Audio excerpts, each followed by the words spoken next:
તો બીજી બાજુ પટના ખાતે પ્રધાનમંત્રી નરેન્દ્ર મોદી રેલીને સંબોધન કરી રહ્યા છે। पराक्रमी भारत के लिए भारत माता की, विजयी भारत के लिए भारत माता की, वीर जवानों के लिए भारत माता की। बहुत बहुत धन्यवाद।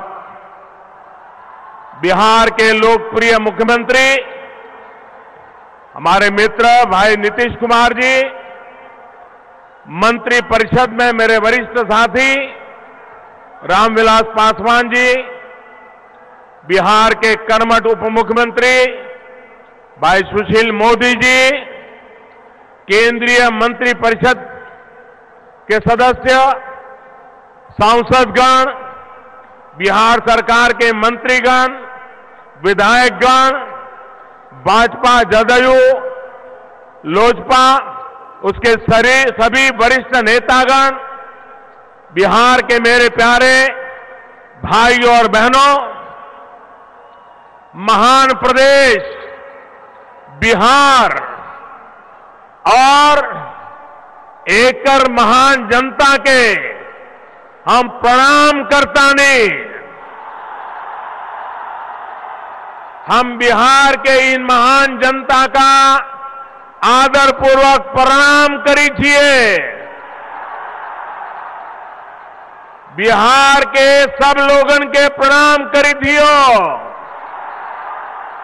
महात्मा बुद्ध, अमात्य चाणक्य, गुरु गोविंद सिंह जी, सम्राट अशोक, डॉक्टर राजेंद्र प्रसाद, लोकनायक जयप्रकाश नारायण, कर्पूरी ठाकुर, श्री बाबू, अनुग्रह नारायण सिंह, वीर कंवर सिंह विद्यापति और रामधारी सिंह दिनकर समेत अनेक ऋषियों और मनुष्यों ने जिस धरती से देश और दुनिया को आलोकित किया है, ऐसे बिहार के आप सभी बहन भाइयों का मैं वंदन करता हूं।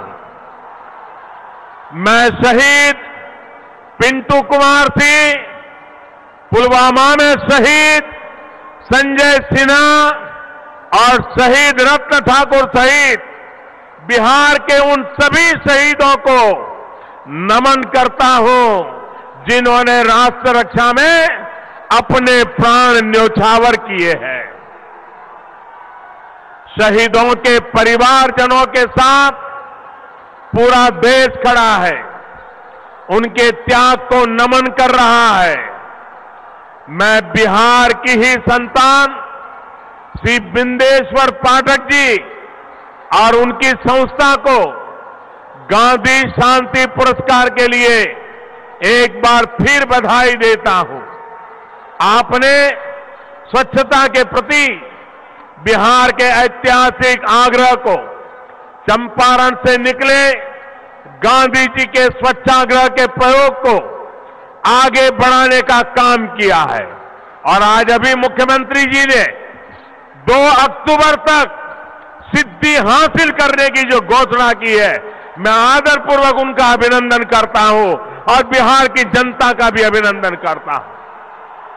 साथियों, इस ऐतिहासिक गांधी मैदान से आप सभी के साथ कुछ पल साझा करने का सौभाग्य आज मुझे और मेरे सभी साथियों को फिर से मिला है और स्वयं वरुण देवता भी हमारे संकल्प को आशीर्वाद देने आया है।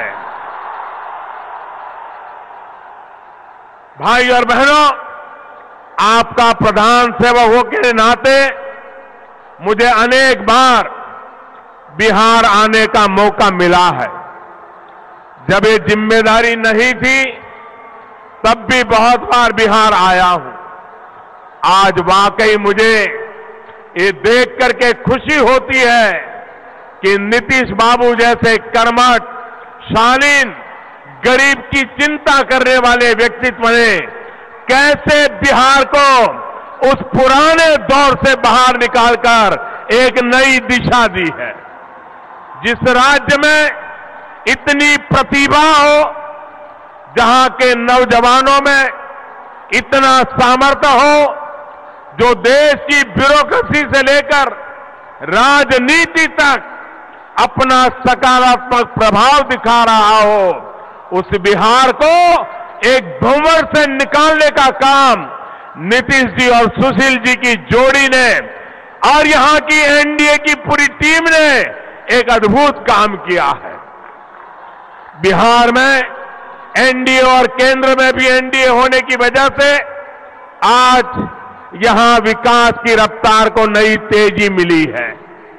अब तो पटना में मेट्रो का काम भी शुरू हो चुका है। यहां की ट्रैफिक व्यवस्था अब सीएनजी आधारित होने वाली है। साथ में पटना के लोगों को अब पाइप के माध्यम से सस्ती और अच्छी गैस भी मिलने लगेगी। नीतीश जी ने नल से जल देने का बीड़ा उठाया है और अब पाइपलाइन से गैस का काम भी होने वाला है। ये पटना को स्मार्ट बनाने की प्रक्रिया को और गति देने वाला है। साथियों, ये जो बदलाव आ रहा है, उसके लिए फिर एक बार नीतीश जी, सुशील जी और एनडीए की पूरी टीम अनेक अनेक अभिनंदन के अधिकारी है, अनेक अनेक बधाई के पात्र है। बिहार को अपराध और भ्रष्टाचार से मुक्त कराने का संकल्प लेकर आप सभी ने मिलकर बिहार को जिस स्थिति से बाहर निकाला, वो प्रशंसनीय है। हो पा रहे हैं। इस बिहार के युवा साथियों को रोजगार के अवसर उपलब्ध हुए हैं। साथियों, ये जितने भी काम मैंने गिनाए हैं, उनसे बिहार में उद्योगों के लिए एक बेहतर वातावरण बना है। साथियों, उद्योगों के साथ साथ हमारे अन्नदाताओं के लिए भी देश के इतिहास की सबसे बड़ी योजना पीएम किसान सम्मान निधि आज जमीन पर उतर गई है। इस योजना का लाभ बिहार के 1.5 करोड़ से अधिक किसानों समेत देश के लगभग 12 करोड़ किसानों को होगा। ऐसे किसान जिनके पास 5 एकड़ या उससे कम जमीन है, उनको बैंक खाते में सीधी मदद मिलनी सुनिश्चित हुई है। अभी की स्थिति के हिसाब से ही देश के किसानों को इस योजना के माध्यम से हर वर्ष प्रति वर्ष 75,000 करोड़ रुपए सीधे उनके खाते में जमा होंगे। कोई बिचौलिया नहीं, कोई दलाल नहीं, कोई चोरी करने वाला नहीं। अब उन्हें बीज, खाद, कीटनाशक, चारा जैसी जरूरतों के लिए किसी से कर्ज नहीं मांगना होगा। साथियों, चारे के नाम पर क्या क्या हुआ है, ये बिहार के लोग बहुत बेहतर तरीके से जानते हैं। अब बिचौलियों से मुक्त सीधे बैंक खाते में पैसा जमा करने वाली ये प्रभावी योजना एनडीए सरकार ने, आपके इस चौकीदार ने, आपके इस चौकीदार ने शुरू की है।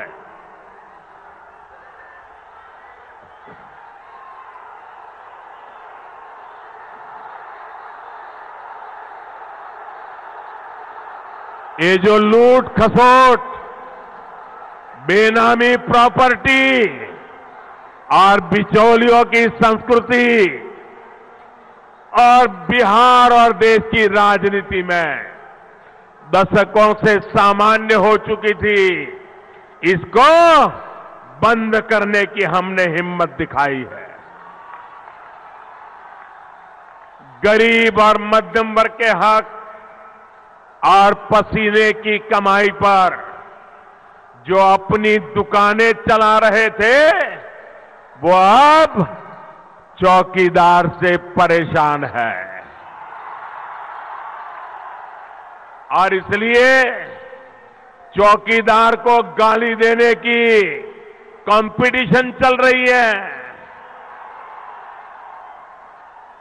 आप आश्वस्त रहिए, आपका ये चौकीदार पूरी तरह से चौकन्ना है। सुरक्षा चाहे गरीब की हो या सुरक्षा देश की, देश पर बुरी नजर करने वालों के सामने आपका ये चौकीदार और हमारे एनडीए गठबंधन दीवार बन करके खड़ा है। देश की रक्षा सुरक्षा गरीब, वंचित, शोषित, मध्यम वर्ग के हित में जितने भी मुश्किल, जितने भी बड़े फैसले लेने हैं, वो डंके की चोट पर लिए जा रहे हैं और आगे भी लिए जाएंगे।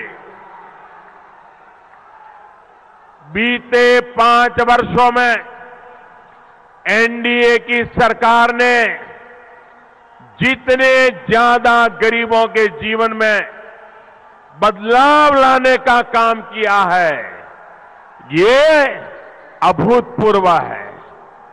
साथियों, केंद्र की एनडीए सरकार ने करीब 50 करोड़ गरीबों को 5 लाख रुपए तक का मुफ्त का इलाज की सुविधा से जोड़ा है।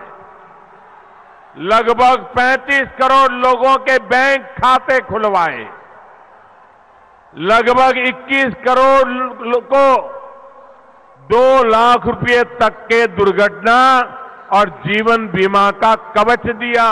साथियों, 2014 से लेकर अब तक का समय देश की बुनियादी आवश्यकताओं को पूरा करने का था।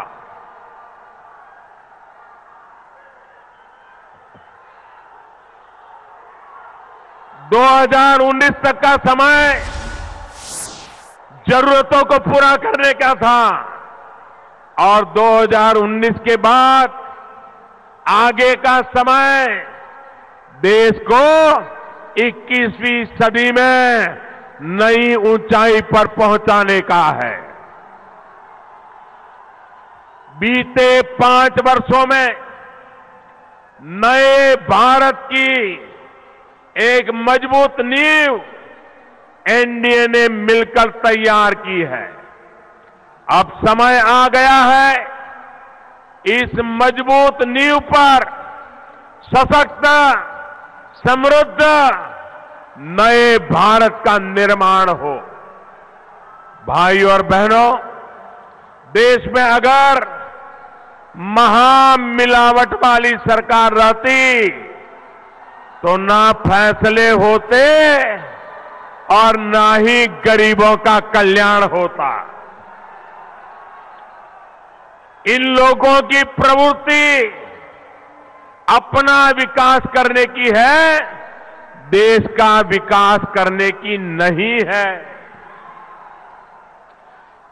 मेरे बिहार के भाइयों बहनों और मेरे देश के भाइयों बहनों, जरा याद कीजिए, जरा याद कीजिए, जब अटल जी प्रधानमंत्री थे तो उन्होंने एक से बढ़कर एक अनेक योजनाएं शुरू की। देश में नए नए हाईवेज का निर्माण, गांवों तक सड़क का निर्माण, सबको शिक्षा का अभियान, उन्होंने कितनी ही योजनाएं शुरू की। लेकिन जब कांग्रेस और उनके साथी सरकार में आए तो सारे कामों की रफ्तार धीमी कर दी गई। हमारे नीतीश जी तो खुद गवाह है। अटल जी की सरकार में रेल मंत्री के तौर पर उन्होंने बिहार के लिए कितना कुछ किया, लेकिन उनकी शुरू की गई सारी अनेक योजनाओं को भी कांग्रेस ने 10 साल में आगे नहीं बढ़ने दिया। गंगा पर बने 2 पुल इसके जीते जागते उदाहरण है। जब वो रेल मंत्री थे तो अटल जी ने उनका शिलान्यास किया था। उनके गिराने के बाद दोनों पुलों पर काम लगभग ठप पड़ गया। 2014 में एनडीए सरकार आने के बाद इन पुलों के काम में तेजी आई और मेरे द्वारा उनका लोकार्पण किया गया।